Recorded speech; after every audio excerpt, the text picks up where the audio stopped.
그러면 여기서 말씀드렸다시피 스트레스가 여성 성기능 장애를 일으키는 것은 분명합니다. 그렇다고 한다면 과연 우리가 작은 스트레스에서도 이러한 반응이 나타나는가 라고 물어봤을 때는 그렇진 않습니다. 우리 사람의 몸은 어떠한 환경에서도 적응할 수 있는 능력이 있어요. 그와 마찬가지로 우리가 스트레스를 받았을 때 거기에 대항할 수 있는 능력이 있다는 것이죠. 하지만 작은 스트레스에는 대항할 수 있으나 우리가 그 작은 스트레스가 모여서 만성적인 스트레스를 받았거나 아니면 몇 날 며칠 수일 동안 스트레스에 쌓여 있는 그런 공간에 있다거나 한다는 것은 다른 문제예요. 그리고 그랬을 경우에 그런 스트레스가 완전 우리 몸에 재앙이 되는 것이죠. 이런 예를 한번 들어볼게요. 나치 정권에서 강제 수용소를 만들었었잖아요. 그런 강제 수용소에서 실험한 게 있습니다.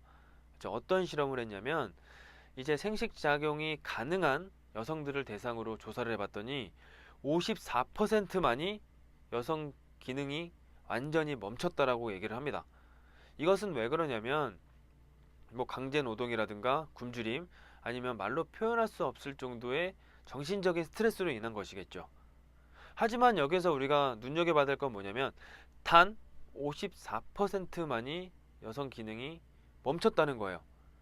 나머지 사람들은 정상적으로 작동했다는 것이죠. 이건 뭐냐면 동일한 스트레스일지는 몰라도 동일한 반응이 나타나지 않는다는 거예요.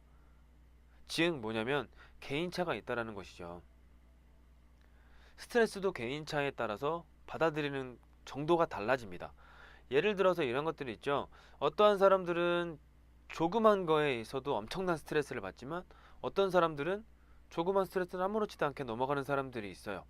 이것처럼 그러한 강제적인 거나 아니면 뭐 굶주림이라든가 뭐 말로 형용할 수 없는 그런 스트레스에 쌓여 있더라도 어떠한 사람들은 그걸 이겨내고 정상적으로 생식작용을 한다는 거예요. 그런 과정 내에서도 여성 생식작용이 원활하게 돌아간다는 것이죠. 이거는 분명한 개인차가 있는 겁니다.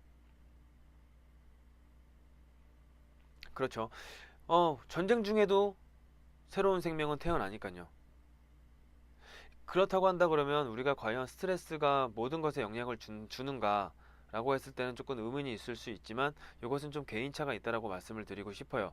그렇다고 한다면 이 스트레스 없애주는 연구소에서 말씀드리는 스트레스성 여성 성기능 장애는 무엇이냐 하면 우리가 병원에 갔음에도 불구하고 원인을 찾을 수 없거나 혹은 치료를 받았음에도 불구하고 큰 호전이 없는 사람들의 대상으로 말씀을 드리는 거예요.